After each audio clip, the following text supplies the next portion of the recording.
সৈকত, sir গাড়ি কোথায়? Sir এখানে তো কোম্পানির প্রোডাক্ট আনলোড হচ্ছে, গাড়িটা সামনেই রাখা আছে স্যার। চলুন। আচ্ছা ঠিক আছে, চলো। আচ্ছা, তোমার সেই ছেলেটাকে দেখছি না, ও কোথায়? স্যার ওকে তো আমি তাড়িয়ে দিয়েছি স্যার।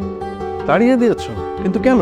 স্যার ওই সেই ব্যক্তি যাকে আপনি খুঁজছিলেন, যে আপনার টাকা নিয়ে পালিয়েছেন, ওকে তো ধরতে পারলে আপনি মারতেন এবং পুলিশে দিতেন। বেচারা গরিব মানুষ, তাই ভাবলাম খেয়ে পরে বেঁচে থাকুক স্যার। তুমি কি পাগল হয়ে গিয়েছো? তোমাকে কে বলেছে যে ও আমার টাকা নিয়ে পালিয়েছে? ও যদি আসলে চোর হতো, ওকে খোঁজার জন্য কি আমি এত টাকা খরচ করতাম? কিন্তু স্যার ও যদি আপনার টাকা নিয়ে না পালায়, তাহলে ওকে আপনি কেন খুঁজছেন? আর আমাকেও তো স্যার ওকে খোঁজার জন্য পাগল করে দিচ্ছেন। আরে, আজ আমি যা কিছু করেছি সবকিছু ওর জন্যই করতে পেরেছি। আজ আমার এই যে এত বড় কোম্পানি, এই যে এত গাড়ি বাড়ি, সবকিছু কিন্তু ওর জন্যই সম্ভব হয়েছে। আজ আমার এই যে পজিশনটা শুধুমাত্র ওর কারণে। স্যার আমি তো কিছুই বুঝতে পারছি না স্যার। স্যার একটু ভালো করে বুঝিয়ে বলুন না আমাকে। আরে, ও আমার বন্ধু। শোনো তাহলে কি হয়েছিল।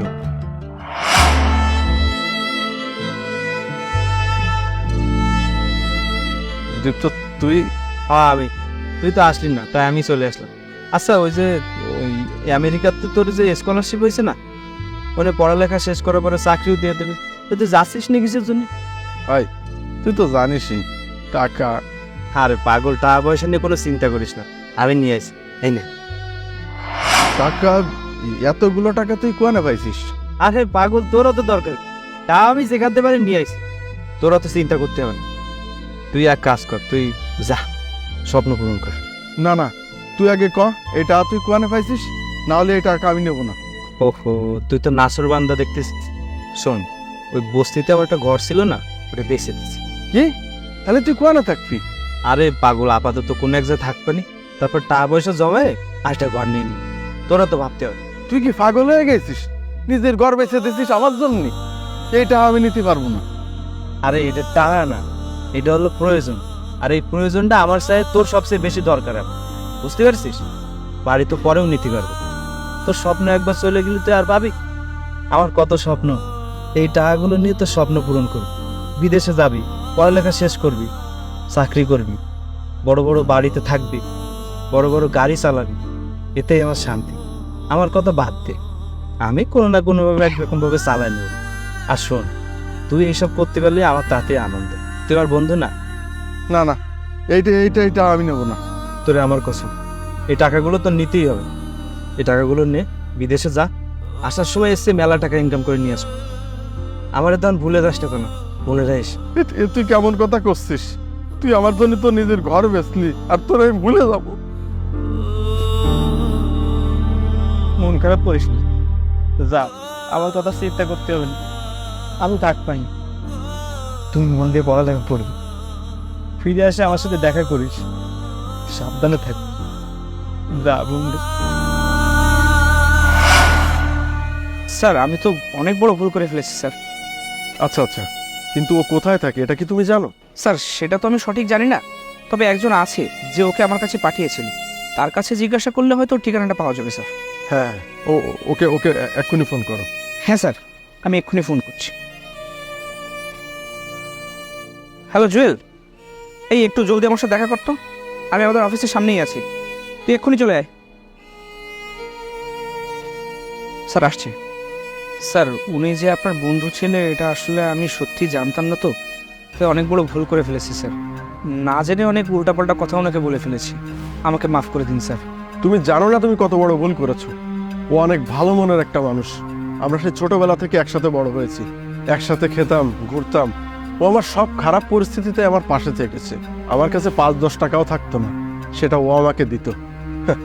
কিন্তু আজও আমার কাছেই ছিল, কিন্তু ওর জন্য আমি কিছুই করতে পারলাম না।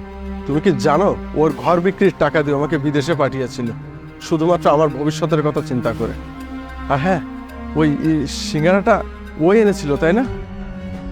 ও জানতো সিঙ্গারা আমার অনেক পছন্দের, আর ওরও। স্যার আসলেই আমার অনেক বড় ভুল হয়ে গেছে স্যার, মাফ করে দিন স্যার।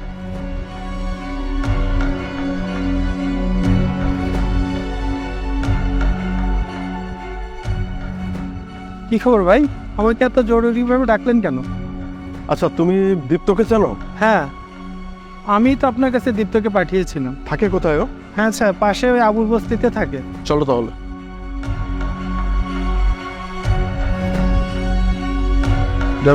চলো।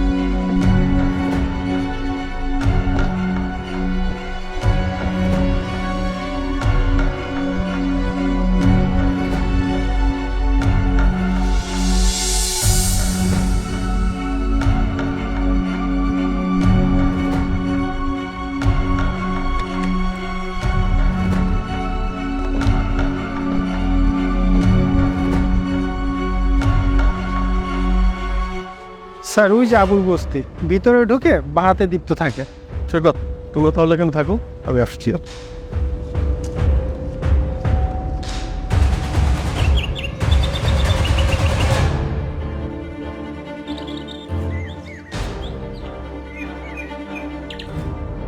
ভাই,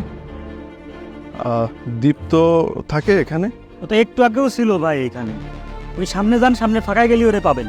সামনে ফাঁকায় গেছে। আচ্ছা, থ্যাংক ইউ ভাই।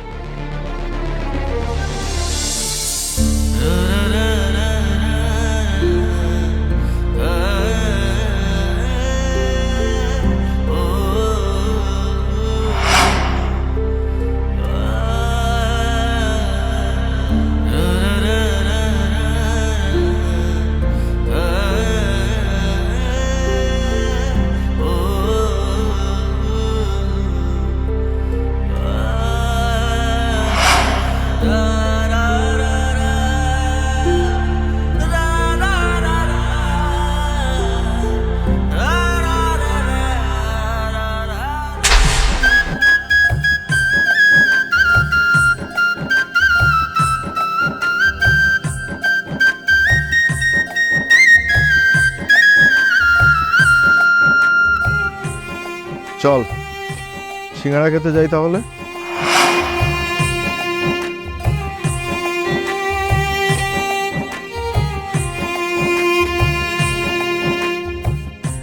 আরে ভাই, তোকে আমি কতদিন ধরে খুঁজছি, আর তুই আমার থেকে দূরে দূরে থাকছিস। তোর প্রতিদান আমি কখনোই ভুলতে পারবো না। তুই আমার কত বড় উপকার করেছিস, তুই আমার কাছে আসিসনি কেন? উপকার করেছি মানে? কোন উপকারের কথা করছিস তুই? আরে পাগল, বন্ধু হয়ে বন্ধুর জন্য কিছু করলে কি উপকার হয় নাকি? এসব করতে হয় না। ঘর বিক্রি করার কথা করছিস? তুই আমার বন্ধু, তোর জন্যই তো করেছি। এটা আবার কর কি আছে? আর ওই সময় টাকাটা তোর বেশি দরকার ছিল, আমার না ঘর ছিল না, কোনো না কোনো এক জায়গায় থাকিসি। তা কি হয়েছে? আজকে তোমার আরো গর্ববোধ হচ্ছে যে আমার বন্ধু এত বড় লোক, এত দামি গাড়িতে চড়ে, এত বড় কোম্পানির মালিক, কত লোক তোর আন্ডারে কাজ করে, আর দেখা করার কথা করছিস? আমার পোশাক দেখেছিস? সারা বছরে একটা জামা গায়ে দিয়ে থাকি। তোর সাথে আমার দেখা করে কি হবে কর? তোর সাথে আমার যায় না, মানায় না। তুই এসব কি বলছিস? 5 বছর ধরে খুঁজছি তোকে। তুই জানিস তোকে খোঁজার জন্য কতগুলো লোক আমি লাগিয়ে রেখেছি, আর তুই আমার কোম্পানিতে চাকরি করতিস আর আমি জানতাম না? হ্যাঁ বন্ধু, চাকরি করতাম তোর কোম্পানি। তুই ওই কোম্পানির মালিক, আর আমি সাধারণ গরিব কর্মচারী। কর্মচারী আর মালিকের মধ্যে বন্ধুত্ব তুই শুনেছিস কোনোদিন? বন্ধুত্ব সমানে সমানে হয়। তোর আর আমার এখন আর মেলে না, তাই আমি আর সামনে যাইনি। শোন, বন্ধুত্ব কখনো ধনী গরিব দেখে হয় না। আর কে বলেছে তোকে সমানে সমানে ছাড়া বন্ধুত্ব হয় না? বন্ধু হোক খারাপ বা ভালো, ধনী অথবা গরিব, বন্ধু তো বন্ধুই হয়। বন্ধুত্বের কোনো সংজ্ঞা হয় না। ভাই, তুই তখন আমার বন্ধু ছিলি, এখন আমার বন্ধু আছিস। শুধু আমাদের দেখা হয়নি, কিন্তু তোর জন্য জায়গাটা আমার মনের ভিতরেই আছে এবং ছিল। কারণ প্রকৃত বন্ধু কখনো হারায় না, সারা জীবন বেঁচে থাকে এই হৃদয়। মানুষের জীবনে এমন কিছু সময় আসে যখন নিজেকে খুব অসহায় মনে হয়, তখন যে নিঃস্বার্থভাবে পাশে এসে দাঁড়ায় না, ওই হচ্ছে প্রকৃত বন্ধু। মানে বিপদের বন্ধুই প্রকৃত বন্ধু। আর আমার সব থেকে খারাপ সময় তুই আমার পাশে ছিলি, আর এই ভালো সময়ে আমার পাশে থাকার সব থেকে অধিকার তোরই বেশি। আর পোশাকের কথা বলছিস, আরে এক জামা দিয়ে তো আমিও সারা বছর কাটিয়ে দিয়েছি। পোশাক দিয়ে কি আর বন্ধুত্ব বিচার করা যায় নাকি? তুই আমার সামনেই ছিলি, কিন্তু তোকে আমি চিনতে পারলাম না, এটাই আমার দুঃখ। শোন, তুই কিছু মনে করিস না, আমার অ্যাসিস্ট্যান্ট তোকে চিনতে পারেনি। ও তোর পোশাক দেখে ভাবতেই পারেনি তুই আমার বন্ধু হতে পারিস। ও পোশাক দেখেই মানুষকে বিচার করে ফেলেছিল, এটা ওর ব্যর্থতা। তুই ওকে মাফ করে দিস। আমরা আসলে মানুষের বাইরের পোশাক দেখে তার ভিতরটা বিবেচনা করি, কিন্তু মানুষের মূল সৌন্দর্য নির্ভর করে তার মন এবং ব্যবহারের উপর। আরে এই পোশাক তো একটা বাইরের আবরণ মাত্র। এই পোশাক দিয়ে কি বড়লোক হওয়া যায় নাকি? বড়লোক হতে গেলে লাগে বড় একটা মন। আজ আমার কাছে গাড়ি বাড়ি টাকা পয়সা সব কিছুই আছে, আজ আমি ধনী, কিন্তু তোর মতো বড় লোক না। কারণটা কি জানিস? আমার মনের থেকে তোর মনটা অনেক বড়। পোশাক দেখে কাউকে বিচার করা উচিত না। আচ্ছা বাদ দে তো সব কথা। তুই জানিস 5 বছর ধরে আমি সিঙ্গাড়া দেখিও না, খাইও না। কারণ খাবো কিভাবে? খাওয়ার তো কোনো লোকই নাই। সেদিন অফিসে সিঙ্গাড়া খাওয়ার সময় তোর কথাটাই মনে পড়েছিল। কি করছিস তুই? তোর সব মনে আছে? তুই আমার কথা মনে রাখিস? আমি কল্পনাও করতে পারিনি যে তুই বড় হওয়ার পরে আমার মনে রাখ। কেউ তো রাখে না বন্ধু। আমার আর পাওয়ার কিছু নেই, তোর মতো বন্ধু পাইছি, এই আমার জীবনের বড় পাওয়া। আমার আর কিচ্ছু লাগবে না। আচ্ছা, সে কখন থেকে আমি কথা বলছি, জড়িয়ে ধরবি না? হ্যাঁ বন্ধু, আয় বুকে আয়।